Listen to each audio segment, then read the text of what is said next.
கிராமத்து வாழ்க்கை சிட்டிலேருந்து பார்க்குறவங்களுக்கு ஆகா ஓகோன்னு செம்மையாக இருக்க மாதிரி இருக்கும். ஆனால் இங்கே வயல் கருதறுப்பு வயல் நடவுன்னு வந்துச்சுன்னா நம்மளை வேலையை வச்சு பிதுக்கி எடுத்துருவாங்க. அந்த மாதிரி இன்னைக்கு என்னை வச்சு யார் பிதுக்க போறாருன்னா எங்கள் மாமா. அன்னைக்கு ஒரு நாள் நான் ரோட்டில் சும்மா போயிட்டு இருக்கும்போது என்னை வாண்டடா கூப்பிட்டு வச்சு டீ பிஸ்கெட்லாம் வாங்கி கொடுத்தாரு. அதெல்லாம் எதுக்கு வாங்கி கொடுத்தாருன்னு இப்போ தான் எனக்கு புரியுது. ஒரு வழியாக ஒரு லோடு ஏற்றியாச்சு.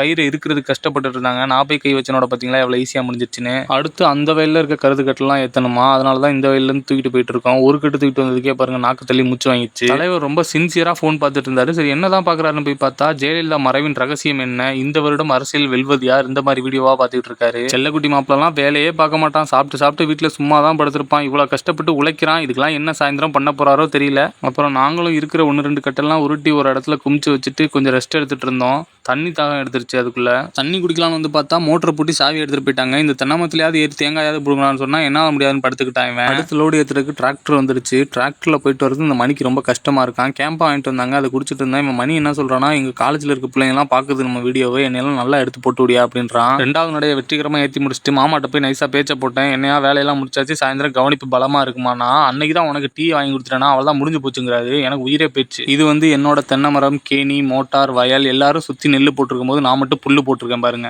அந்த வேலையை முடிச்சுட்டு வீட்டுக்கு வந்தா அடுத்த வேலை கொடுத்துட்டாங்க. வீட்டுக்கு தளம் பொண்ணு போய் சிமெண்ட் மூட்டை எடுக்க வந்துட்டேன். சிமெண்ட் மூட்டை எடுத்துக்கிட்டு போகும்போது எத்தனை ஆங்கிள் வச்சு வீடியோ எடுக்கிறேன் பாருங்க. கொத்தனார் யாருன்னு பார்த்தா நம்ம சின்ன தமிழ். நான் போறேன்டா தளத்தை அப்படின்னா சரி போட்டு விட்றா அப்படின்னு சொல்லிட்டு கூப்பிட்டு வந்தா கலவையெல்லாம் கலந்து ஆரம்பம்லாம் நல்லா தான் இருந்துச்சு. அடுத்த நாள் வர காணோம். எங்க அக்கா கொத்தனார் ஆயிடுச்சு. அதனால அப்புறம் நானும் கொத்தனாரா மாறிட்டேன். ஒரு வழியா நாங்களே சேர்த்து எல்லாத்தையும் பூசிட்டோம்.